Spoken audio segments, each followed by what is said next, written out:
오늘은 건강 강의에 여러분의 마음에 관련되는 것을 좀 말씀드리겠습니다.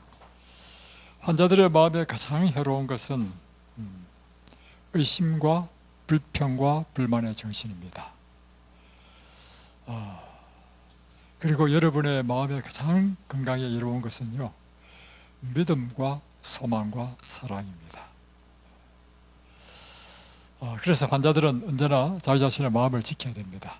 자, 이곳에서 계속해서 제가 마음에 대한 이야기를 계속하는 이유는 무엇인가 하면, 여러분의 질병의 90%를 좌우하는 것은요, 여러분의 마음 상태가 여러분의 질병을 90% 좌우하기 때문입니다. 잘 났다가도요, 스트레스 탁 받아가지고 그냥 스트레스 때문에 잠 못 자죠. 한날 밤 잠 딱 못 자면요, 통증이 탁 옵니다. 그러니 이 마음의 상태는 얼마나 중요합니까? 특별히 여러분이 경계해야 될 것이 있습니다. 뭐냐면 여러분이 영적 식별력을 가져야 됩니다. 뭘 경계해야 되느냐 하면, 사람은 필연적으로 관계 속에서 살고 있죠. 그래서요, 우리는 알게 모르게 우리 옆 사람, 우리와 관계되는 사람의 영향을 받습니다.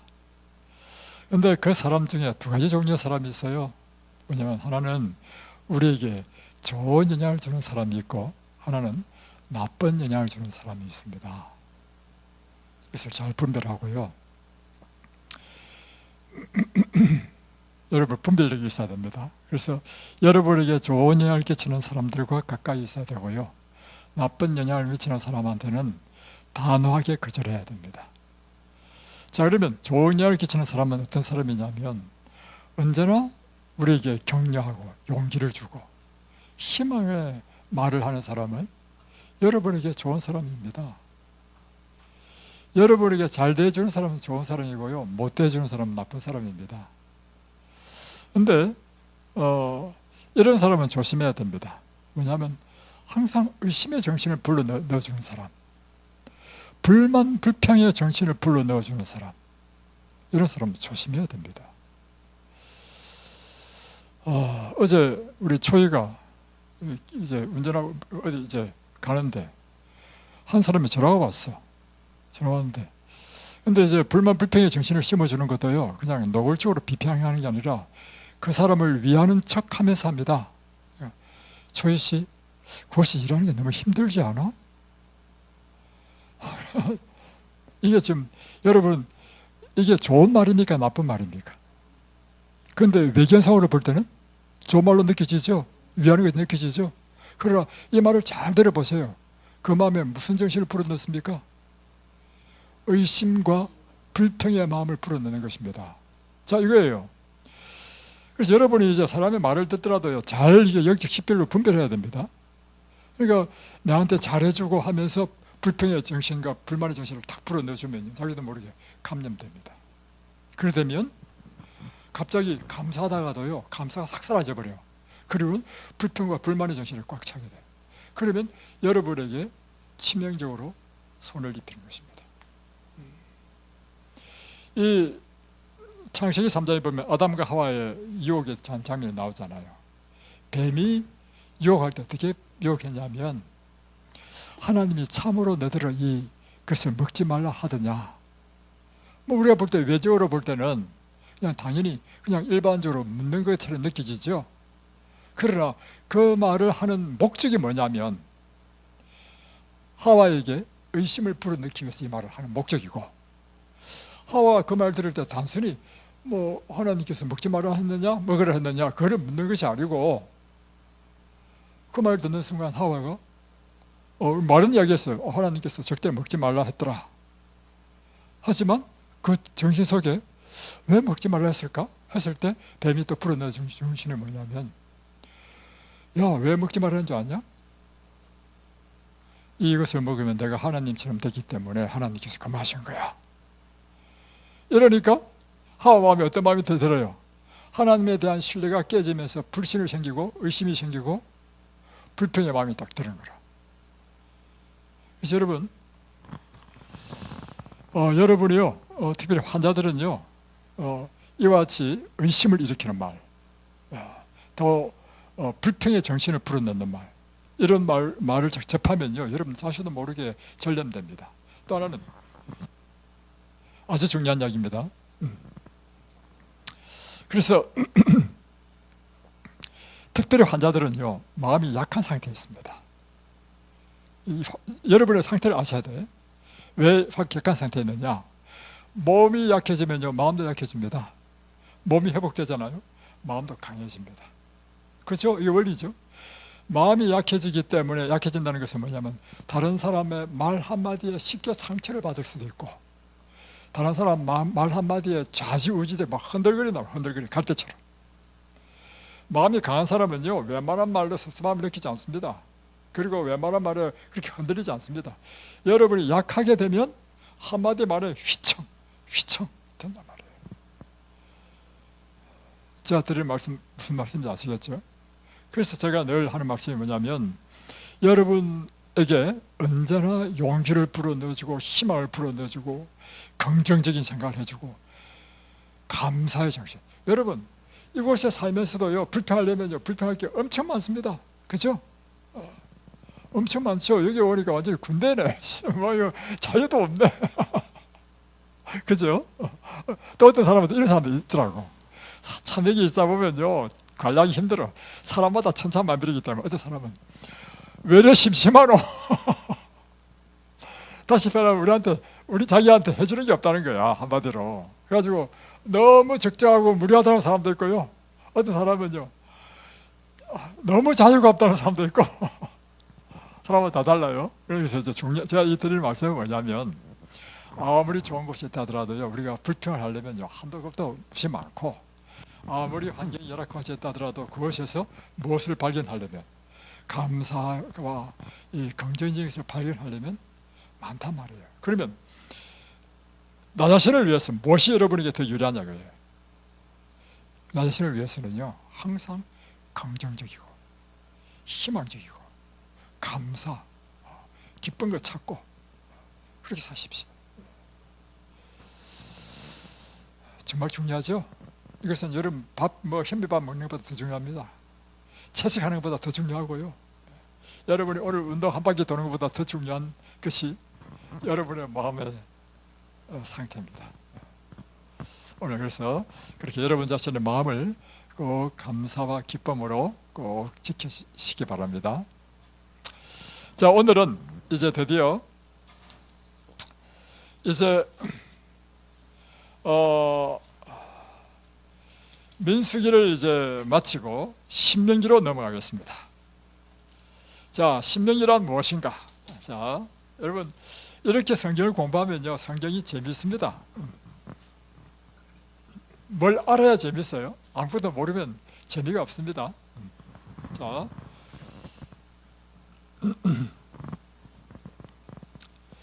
신명이라는 뜻은 무슨 뜻이냐?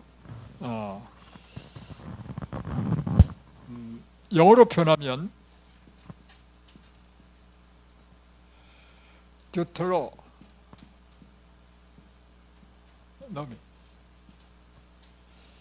이게 영어입니다. 신명기. 한자로 표현하면 하나님을 나타내는 신자고요, 명령한 말씀하신 것을 기록한 책이다, 이런 뜻입니다.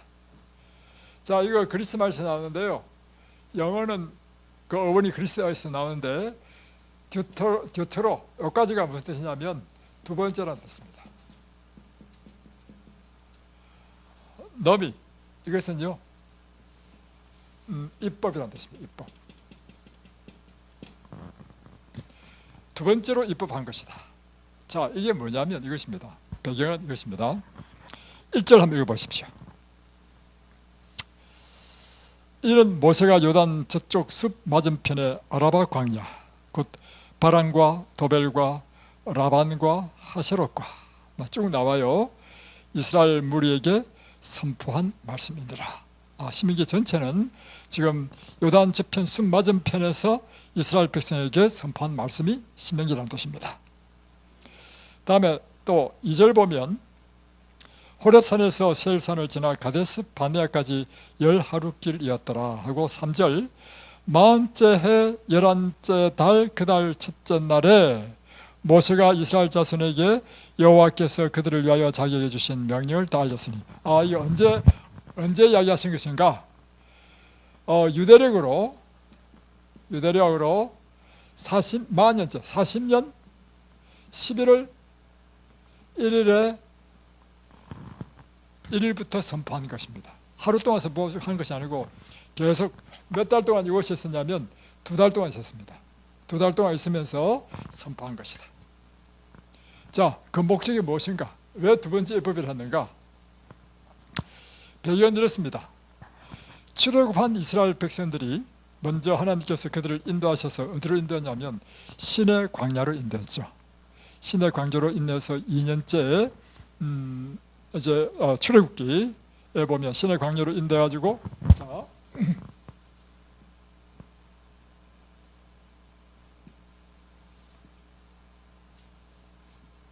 가나안이고요.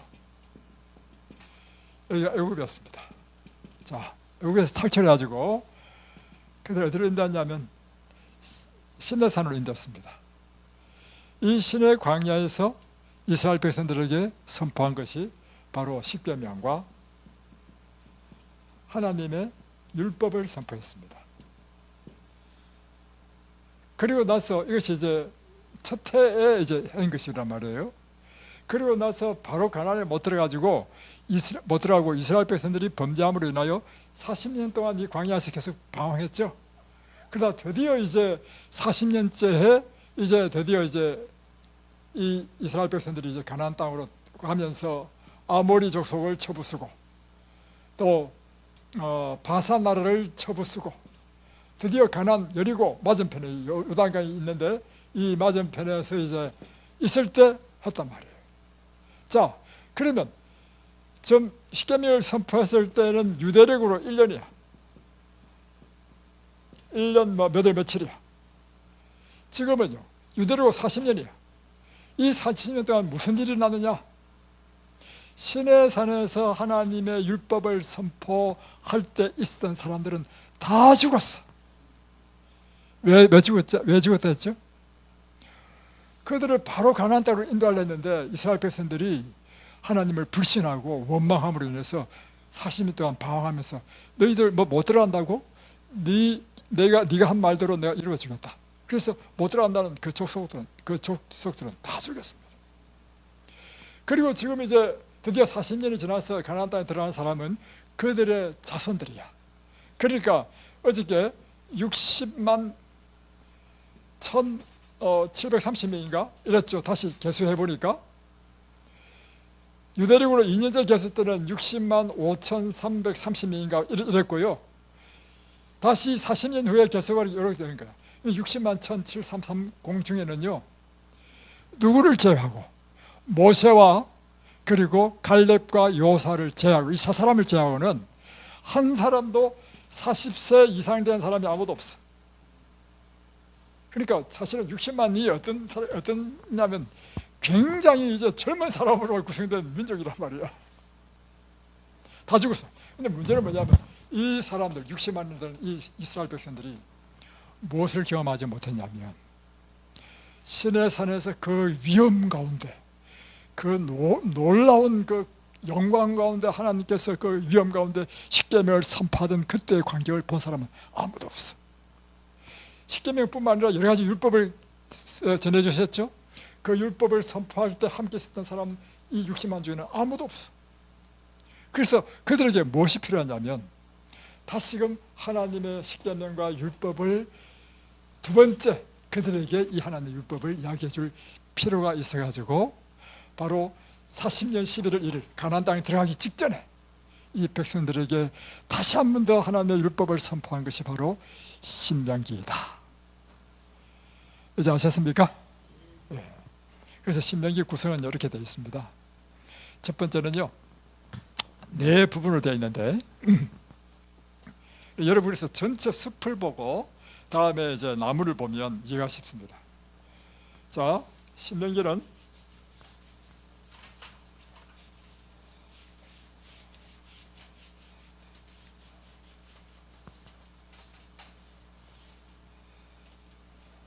자, 첫 번째는요 지나온 40년 동안의 역사를 한번 쫙 훑어주는 거라. 그러니까 지나온 역사의 회고, 40년 동안 하나님께서 어떻게 인도하셨고 다음에 아모리 족속을 쳐부수고 바산 나라를 정복한 이야기를 쭉 합니다. 두 번째는 이제 본론인데 뭐냐면 하나님의 율법을 선포합니다. 이거는 이제 1장부터 4장까지고요. 율법은 5장부터 26장까지입니다. 대부분의 신명기는요, 하나님의 율법을 다시금 선포하는 것으로 다 채워져 있습니다. 그리고 3장에는 뭐냐면 순종의 축복과 불순종의 저주에 대하여 다시 말하면 그들의 전망, 미래의 전망을 보여준 거죠. 너희들의 앞으로의 미래는 이와 같을 것이다. 이 선포한 율법을 순종하면 너희들은 이 온 나라 중에서 머리가 되는 나라가 될 것이다. 탁월한 민족이 될 것이다. 그러나 그 율법을 불순종하면 너희는 저주를 받게 될 것이다. 이 나라 자체가 멸망할 것이다. 그리고 이제 네 번째는 이제 무엇으로 끝나느냐면 마지막 당부죠. 마지막 당부를 하고요. 다음에 모세가 이제 가나안 땅 못 들어가고 마지막 당부를 한 다음에 비스가산에서 죽습니다. 그래서 이제 모세 시대가 끝나는 거예요. 그래서 모세 오경의 마지막 책이 바로 이 신명기 책이다. 자, 그래서 이제 신명기는요, 온통 어떤 내용이겠습니까? 하나님의 율법에 대한 것입니다. 그래서 모세 오경의 5장부터 나오면 4장부터 보면요, 이제 율법이 쫙 나와요. 5장에는 우상을 숨기지 말라. 6장에 이제 다음에 4장에는 우상을 숨기지 말라. 5장에는 십계명을 다시 한 번 더 쫙 나옵니다.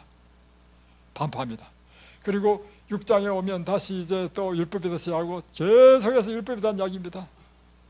자, 그래서 이 율법을 우리가 출애굽할 때 봤거든요. 출애굽기 할 때 십계명 다 공부했죠. 그뿐만 아니라 다음에 레위기에서도 나오는 여러 가지 율법들을 다 공부했습니다. 그래서 신명기에 나오는 율법을 반복해서 제가 여러분에게 가르치고자는 하지 않겠습니다. 그러나 중요한 사실을 제가 딱딱 좀 찍어드리겠습니다. 첫 번째, 하나님께서 우리에게 율법을 주신 목적이 무엇인가? 왜 하나님께 이렇게 율법을 그렇게 중요시 여기는가? 다시 말하면 우리가요, 하나님의 백성인 것은 이유가 딱 한 가지입니다. 첫 번째는 예수를 믿기 때문에 하나님의 백성이 됐고요. 두 번째는 하나님의 율법을 우리가 가지고 있는 백성이기 때문에 하나님의 백성입니다. 그러니까 하나님 율법 없으면요, 여러분 예수 믿는다 하더라도 그 꽝입니다. 껍데기입니다. 껍데기. 무슨 말인지 아시겠죠? 그래서 여러분이 그리스도인이 율법을 모른다, 그건 이와 같은 거예요. 한국 사람이 한국 법을 모른다, 똑같은 거예요. 자, 그럼 율법을 주신 목적이 뭐냐? 신명기 6장을 보겠습니다.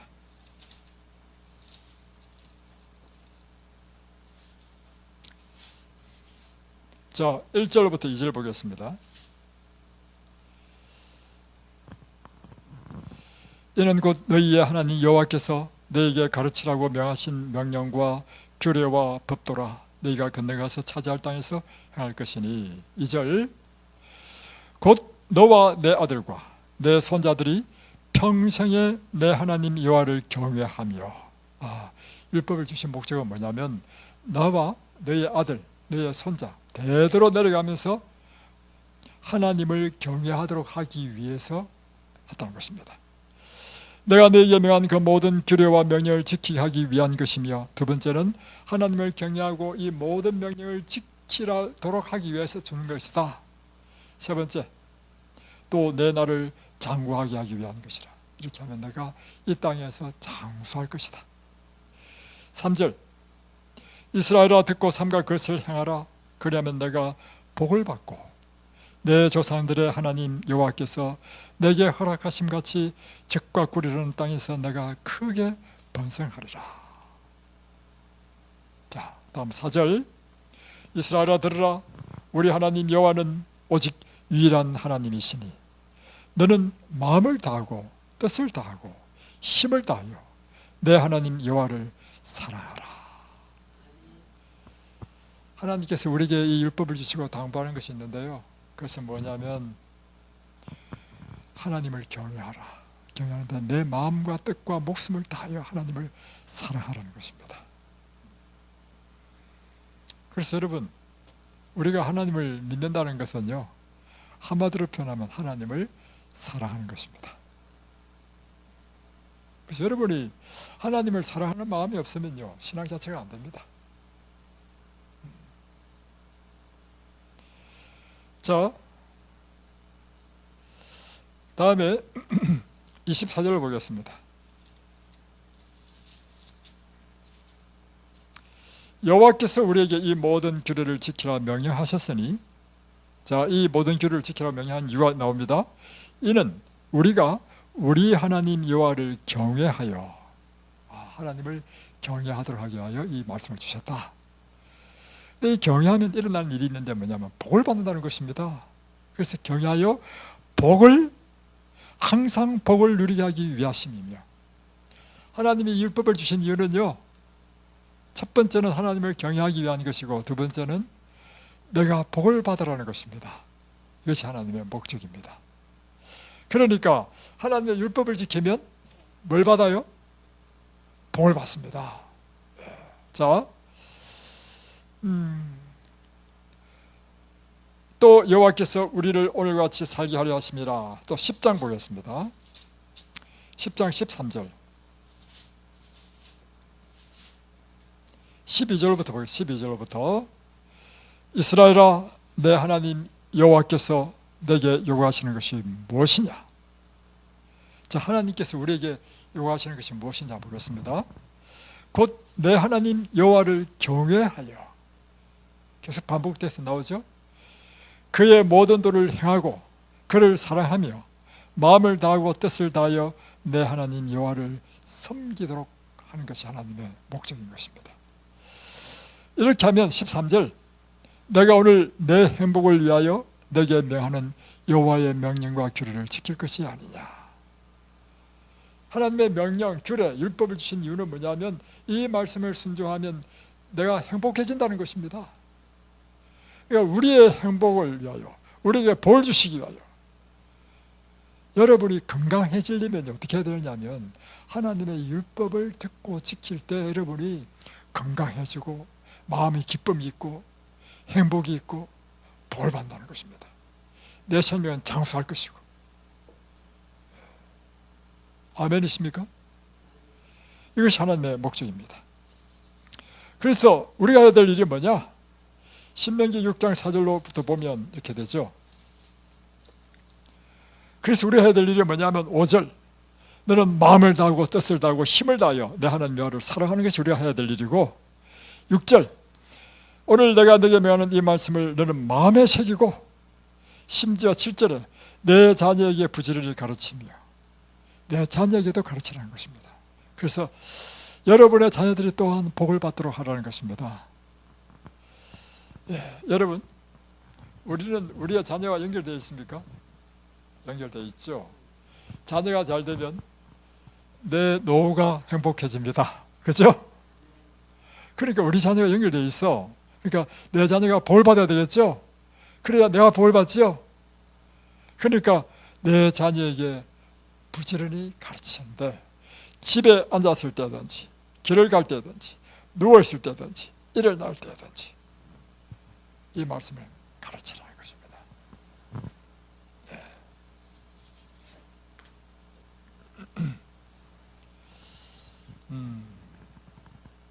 그래서 하나님께서 우리에게 당부하시는 것이 있습니다. 6장 12절 보십시오. 너는 조심하여 너를 애굽 땅 종되었던 집에서 인도하여 내신 여호와를 잊지 말라.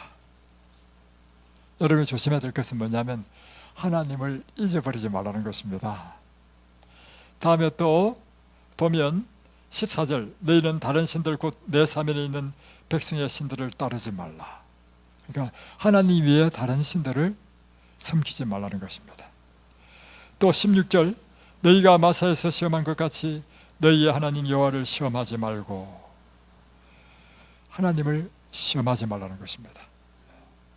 다음에 17절, 너희 하나님 여호와께서 너희에게 명하신 명령과 정과 규례를 삼가 지키라. 또 18절, 여호와께서 보시기에 정직하고 선량한 일을 행하라. 그리하면 내가 복을 받고 그 땅에 들어가서 여호와께서 모든 대적을 내 앞에서 쫓아내시겠다. 그러니까 이스라엘 백성들이 가나안 땅에 가지고 전쟁에 이기는 방법은요, 뭐냐면 하나님께서 적들을 쫓아내 주신다는 것입니다. 뭐 하기만 하면, 내가 내게 명하는 이 명령을 순종하기만 하면. 우리 인생에서, 자 다시 한번, 우리 인생에서 여러분이 번영하고 성공하고 여러분이 잘 되는 비결은 무엇인가 하면요, 하나님의 규례와 법도와 이 윤례를 여러분이 잘 듣고 순종하고 그분을 정말 사랑하고 그분을 경외하면 여러분의 인생의 모든 문제를 누가 대신하신다는 것입니까? 하나님이 대신하신다는 게 성경의 가르침이에요. 참 놀라운 사실은 뭐냐면요, 똑같이요, 우리가 사업을 한다. 사업을 잘하는 비결은 뭐냐면 우리가 하나님께 충성하면 하나님께서 우리 사업에 복을 주십니다. 또 우리가 지금 건강이 좀 상했다. 건강 회복하는 비결도요, 성경에 보면 출애굽기 15장 26절에 그 말씀이라. 내 여호와의 말씀을 잘 듣고 내 복에 의를 행하며 내 모든 계명을 잘 듣고 내 모든 규례를 잘 지키면 애국의 사람에게 내린 어떤 질병도 너에게 내리지 않을 것이며 나는 너희를 치료해주는 여호와이시다. 그러니까 이 원리가 말이죠, 지금 다 똑같죠. 이스라엘 백성이 전쟁할 때는 적과 싸워야 돼. 그때도 하나님께서 대신 싸워주신다는 거고, 내가 사업을 한다. 사업을 하는데도 복을 주시는 분은 하나님이시고, 또 내가 예를 들면 지금 질병으로 아파했다. 치료하는 방법도 마찬가지라. 하나님께서 우리를 치료해 주셔야 된다는 것입니다. 그 방법이 뭐냐? 우리가 하나님의 말씀에 순종하면 하나님께서 우리를 대신해 주신다는 것입니다. 저는 이걸 확실히 믿습니다. 저는 경험적으로 믿습니다. 여러분 믿으십니까? 예. 제가 오늘 이제 여러분과 나누고자 하는 제목은 이것입니다. 그런데도 불구하고 많은 사람들이 이 하나님의 성경의 말씀을 좀 잘 이해를 제대로 못하시는 분들이 많이 있습니다. 어떻게 이해를 잘못하느냐? 자,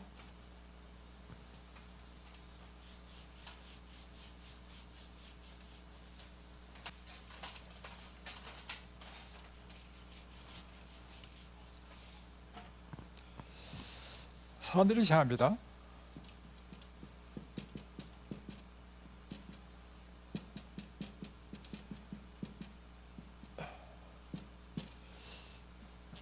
구약시대는 구약성경밖에 없었다.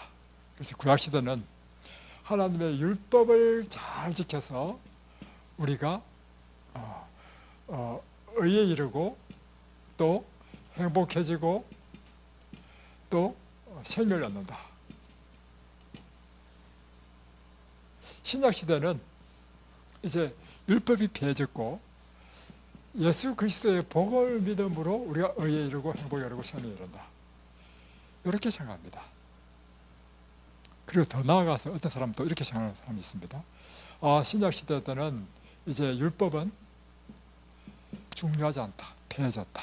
그러므로 지금은 율법을 뭐 이렇게 구약시대처럼 안 지켜도 된다, 이렇게 생각하는 사람들이 있습니다.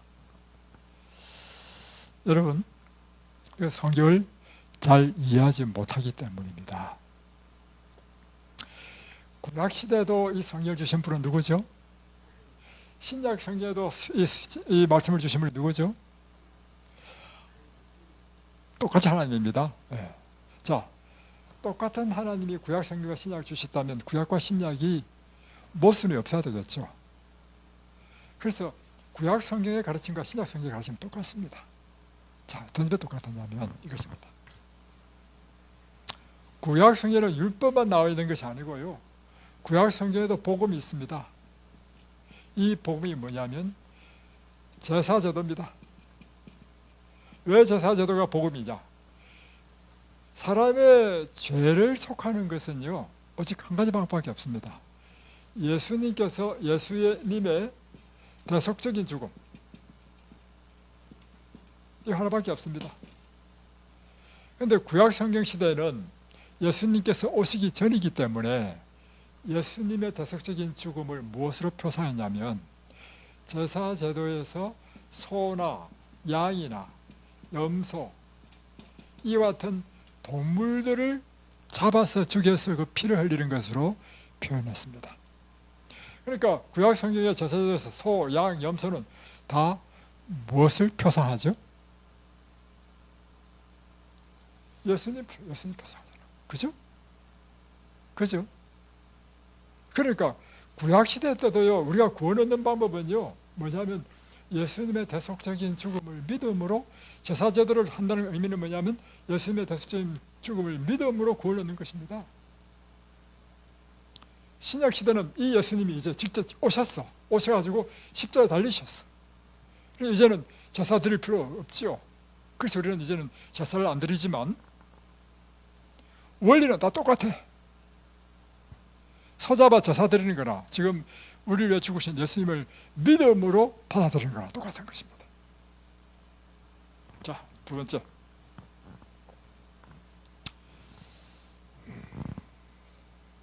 그럼 율법은 뭐냐? 율법은. 자, 왜 율법을 주셨는가? 율법은요, 한마디로 표면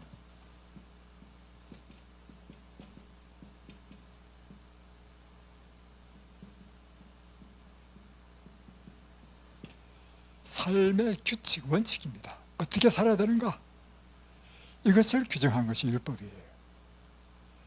율법이 필요하죠. 그런데 각 나라마다 법이 다 달라. 미국의 법이 다르고 한국의 법이 다르죠. 하나님께서 우리에게 주신 율법은요, 하나님 백성이 지켜야 될 법을 주신 것입니다. 그래서 이스라엘 백성을 출애굽시켜가지고 한 나라를 만드셨습니다. 이스라엘 나라를 만드셔가지고 제일 먼저 하나님의 나라가 되기 위해서는 왕이 있어야 되죠. 백성이 있어야 되죠. 땅이 있어야 되죠. 다음에 율법이 있어야 돼. 법이 있어야 돼. 법.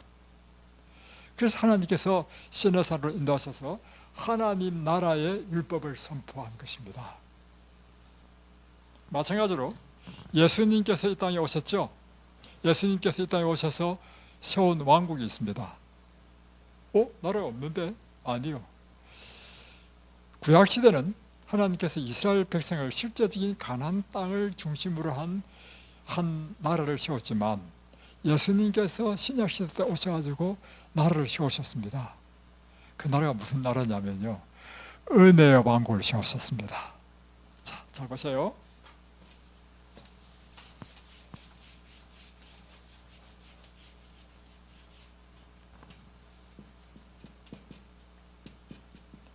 예수님이 세운 나라는 은혜의 왕국인데요, 이 은혜의 왕국은 어디에 있는 나라냐면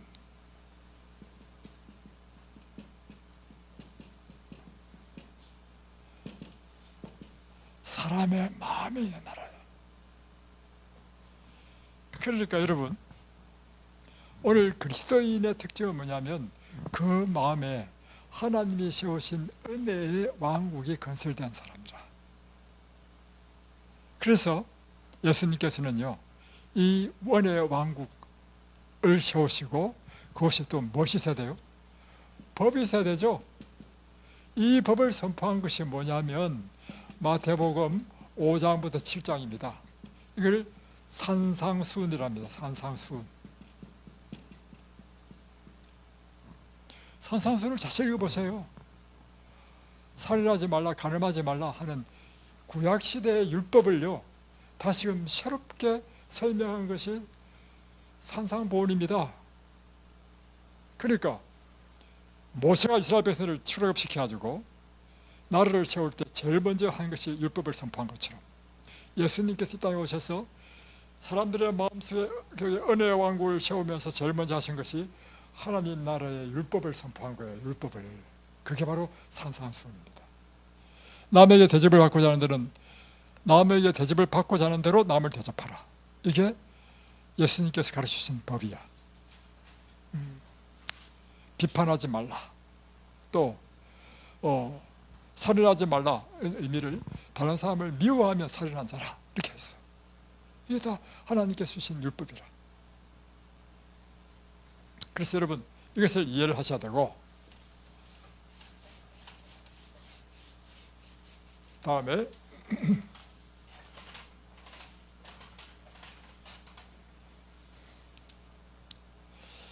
이제 율법이 할 수 있는 기능과 복음의 기능을 알아야 됩니다.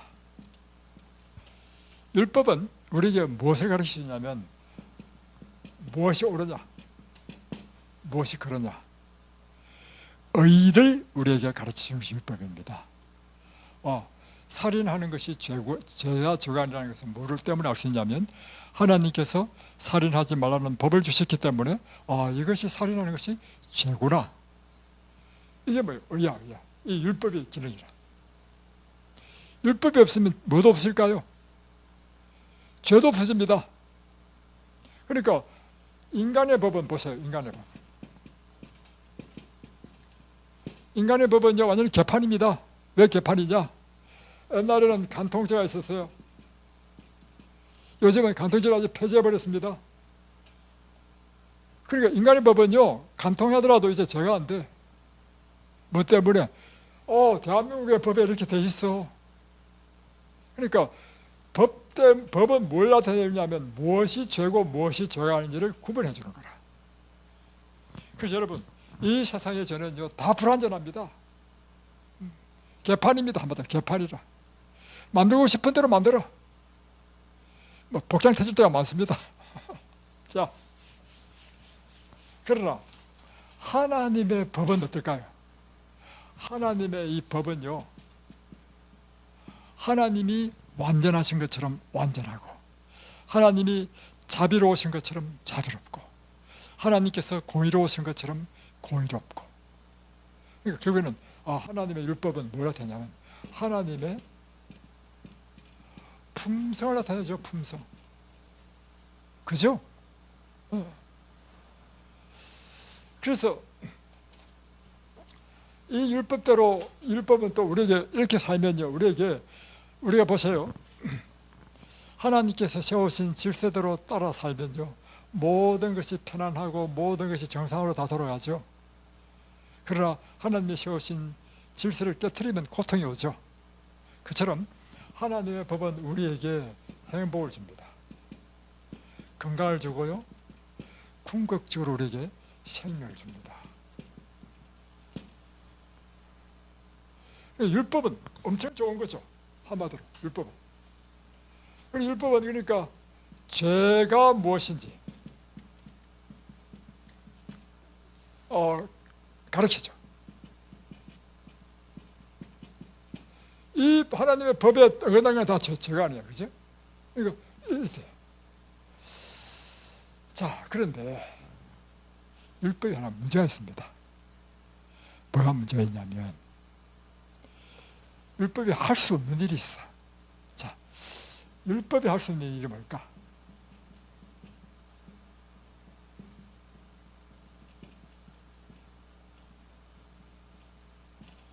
율법이 할 수 없는 일이 뭘까요?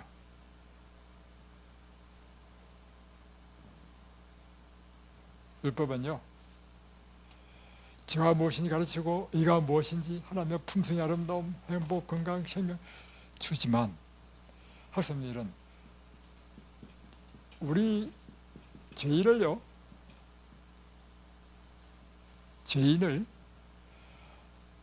의인으로 만들어주지는 못한다는 것입니다. 이게 무슨 뜻이냐면 율법은 선하고 아름답지만 내가 율법을 범했어. 내가 예를 들면 살인죄를 저질렀어. 살인죄를 저지른 사람이 이제 이 살인죄 저지르면 죽잖아요. 이 살인죄로부터 벗어나는 방법은 뭐예요?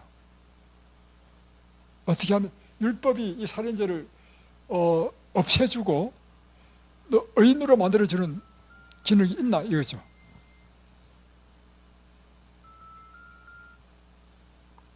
없습니다. 그렇죠? 없어요. 그러니까 율법이 선하지만 뭐를 못하느냐면 죄를 제거하는 방법은 없어. 죄를 제거할 수는 없어. 그래서 율법이 할 수 없는 일을 위해서 하나님께 하신 일이 뭐냐면 복음을 주시단 말이에요. 복음. 이 복음이 뭐냐면 예수님께서 죄를 해결하기 위하여, 죄는 어떻게 하면 해결될 수 있냐면 한 가지 방법밖에 없습니다. 그것은 그 죄의 값을 지불하는 거예요. 대신 생명을 주는 것입니다. 그렇죠? 그래서 이와 같이 율법이 할 수 없는 일을 복음이 한다는 것입니다. 자, 그러면 그래서 우리가 구원은요, 잘 들어보십시오. 이게 어려운 말인데 잘 이해를 하셔야 됩니다. 자, 율법을 지키는 것은 좋은 것입니까? 예, 좋은 것입니다. 그런데 율법을 아무리 지켜도 할 수 없는 일이 있어요. 무엇을 할 수 없냐면, 내가 우리 전부 다 죄인이죠. 다 죄를 지었죠. 죄인이 의인이 되게 할 수는 없다는 것입니다. 그래서 우리에게는 무엇이 필요해요? 예수님을 믿는 것이 필요하다는 것입니다. 이게 복음이야. 그러니까 우리가 구원을 얻는 것은요, 율법을 지켜서 구원은 얻을 수 없습니다. 율법이 좋은 건 좋은 거지만 뭘 함으로? 예수님을 믿음으로 우리가 구원을 얻습니다. 그래서 로마서에 보면 이렇게 되어 있습니다. 로마서 3장 보겠습니다. 로마서 3장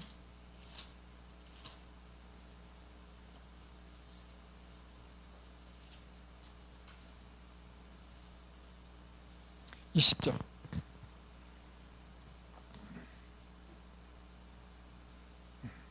자, 그러므로 율법의 행위로 그의 앞에 의롭다 하심을 얻을 육체가 없나니 율법으로는 죄를 깨달음이니라. 율법으로는 사람이 어렵게 되지 않는다는 것입니다. 율법의 기능 자체가 그게 아니라는 거예요. 그래서 하나님께서 21절, 율법 외에 하나님의 한 의가 나타났으니 22절, 예수 그리스도를 믿음으로 말미암아 모든 믿는 자에게 미치는 하나님의 의인이 차별이 없느니라. 24절, 그리스도 예수 안에 있는 속량으로 말미암아 하나님의 은혜로 값없이 의롭다 하심을 얻은 자 되었느니라. 그래서 우리에게 예수님을 믿음으로 이렇게 되는 방법을 주신 것이 바로 복음이라고 하는 것입니다. 자, 그러면 거꾸로 이제 예수님을 믿으면 이제 율법 지키는 걸 지킬 필요가 없는가? 이것에 대해서요, 성경 31절 보십시오. 3장 31절, 그런즉 우리가 믿음으로 말미암아 율법을 파기하느냐? 그럴 수 없느니라. 도리어 율법을 굳게 세우느니라. 자, 이제 구원한 사람이 하는 일이 뭐냐면 율법을 굳게 세운다는 것입니다. 자, 왜 우리가 예수님을 보내주셔서 우리로 하여금 구원을 얻겠는가? 그 이유는요, 다시금 우리로 하여금 의인을 만들어주기 위해서 예수님께서 죄값을 지불했죠. 그럼 우리 이제 의인이 됐죠. 의인이 되면 이젠 어떻게 살아야 됩니까? 다시금 하나님의 율법대로 살아야 될 거 아니에요. 그러니까 그 의가 계속 유지되겠죠.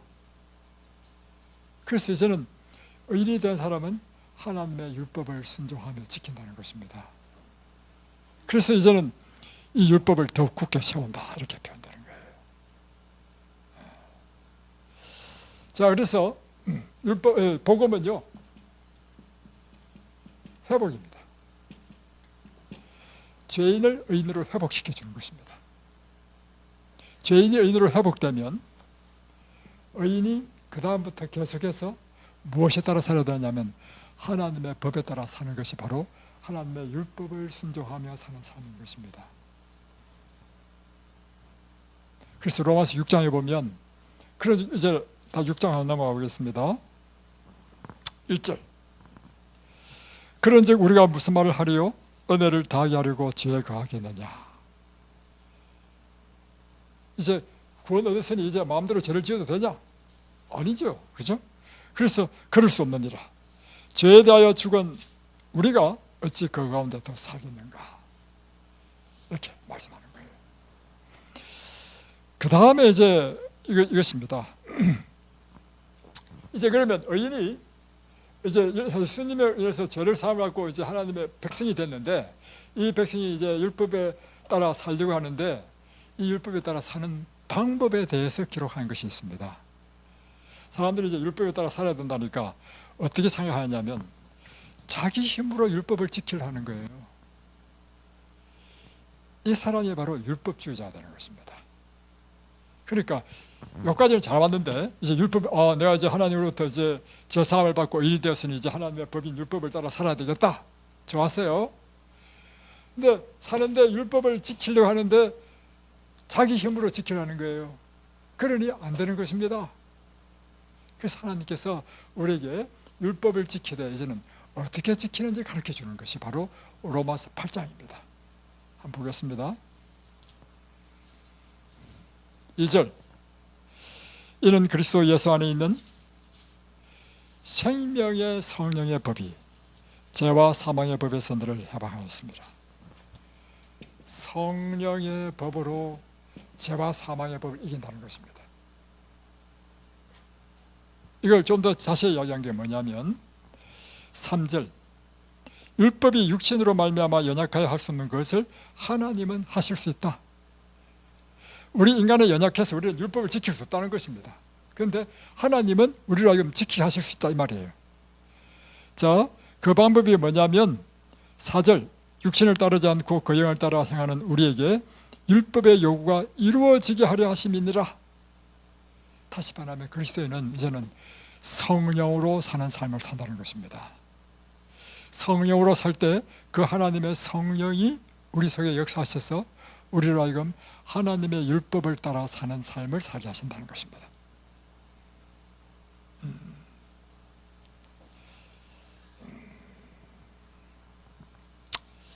자, 오늘 제가 다시 한번 정리를 해보겠습니다. 그래서 이제 신명기에 와서 모세는 이스라엘 백성들에게 마지막으로 두 번째 하나님의 율법을 선포합니다. 그리고 이 율법을 날마다 듣고 순종하고 잘 지키라. 그리고 내 자손에게도 가르치라. 그러면 이 율법을 순종하는 삶은 너에게 복과 건강과 행복을 줄 것이다 하는 것입니다. 실제적으로 여러분 이제 하나님의 백성이 되었습니다. 하나님의 백성은 이제 어떻게 살아야 되느냐면 하나님의 율법을 따라 살아야 됩니다. 그러기 위해서는 두 가지가 필요한데요. 첫 번째는 하나님의 율법이 뭔지를 알아야 하나님의 율법대로 살지요. 그래서 첫 번째는 여러분이요, 부지런히 하나님 말씀을 연구해서 하나님의 율법이 뭔지를 알아야 돼. 두 번째는 날마다 성령님을 여러분의 마음에 모십시오. 예수님을 의지하는 삶을 사십시오. 여러분이 뭘 하다가 안 되면요, 예수님 저를 도와주십시오. 이게 성령을 의지하는 것입니다. 예수님, 제가 이런 일을 해야 되는데 주님 저를 도와주십시오. 이럴 때 성령께서 여러분의 심령에 들어오셔서 여러분이 할 수 없는 그 일을 행하심으로 이제 여러분은 하나님의 율법에 따라 사는 삶을 살게 되므로 여러분의 삶 가운데 그 이전에 하나님 없이 살고 율법 없이 살던, 그러니까 교회 다니는 거 관계없습니다. 교회 다니는 거 아무 소용없고요, 여러분이 하나님의 율법 없이 살 때는요, 이 세상이 당하는 모든 재난, 질병 다 당할 수밖에 없어. 그러나 하나님의 율법을 알고 이 율법대로 살면요, 여러분의 삶 가운데 질병, 재난, 슬픔, 불행 다 없어집니다. 왜냐하면 하나님의 율법이 곧 생명이거든요. 율법대로, 이 율법이 뭐냐면 우리로 하여금 우리 인생을 행복하게 만들고 건강하게 만드는 삶의 양식이야. 이 양식대로 따라 살면 된단 말이에요. 그래서 여러분이 이 율법에 따라, 그 중에 하나가 뭐냐면 지금 건강생활의 원칙을 지키는 것입니다. 건강생활의 원칙 지키니까 건강해지죠. 마찬가지로 여러분이 도덕적인 율법을 지키면 여러분의 영혼이 아주 복을 받습니다. 이 성경에 있는 모든 말씀은 다 율법이에요. 이 말씀대로 여러분이 순종해 살면요, 여러분의 자녀가 복을 받고 여러분의 가정이 복을 받고. 그래서 예수님께서 하신 말씀이 내가 오늘 너희의 행복을 위하여 명하는 이 율법을 내가 순종하라. 그러면 복을 받아.